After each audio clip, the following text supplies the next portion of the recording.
Hi, we're the Sankoviches. My name is David, and this is my wife Kendra. We've been married for 13 years now. Yep, we've got 4 kids.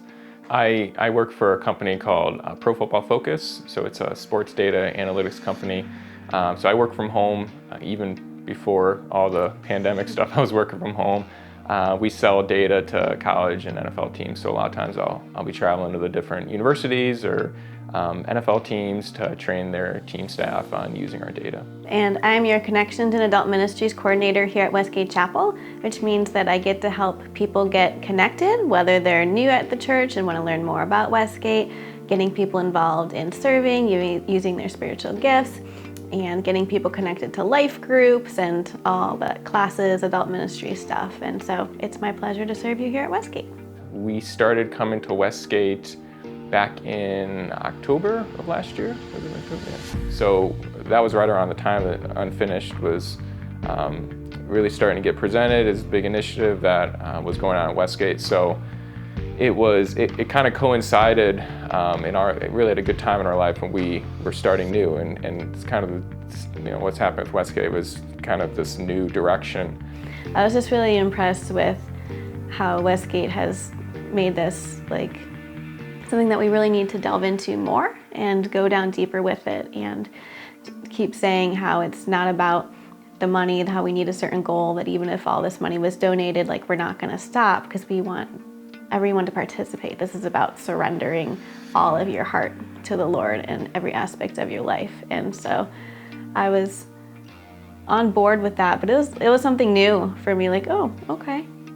With her starting a new job, our financial situation was changing anyway, so that was right around the time where like we were making that commitment, and it was even kind of hard for us to know, okay, what are we even going to be bringing in? We're changing up babysitters. Our budget was just kind of in flux at the time, so it was kind of even hard to say, okay, 10% of this equals that, or whatever. Like it was.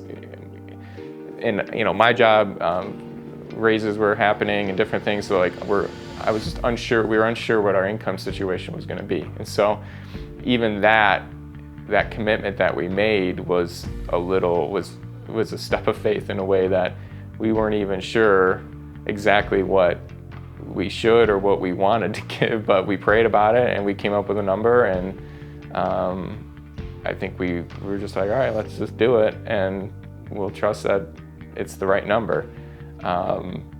So yeah, that was, I guess, maybe the challenging part at the time.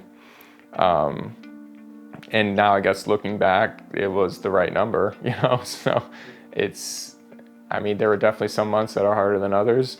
But tithing has always just been the top line item, like the first fruits, go to God, and then the rest, we make work, or really he makes work, some months more than others. But I just remember reminding myself of like Malachi chapter 3, where God is telling the nation of Israel, come back to me.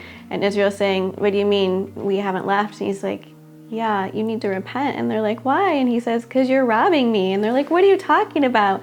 And God's telling them how you're not bringing in the tithes and the offerings to me, and how like this was separating them from God. And God said, test me in this. And that's the only time that God says in his word to test him. Like, test me in this.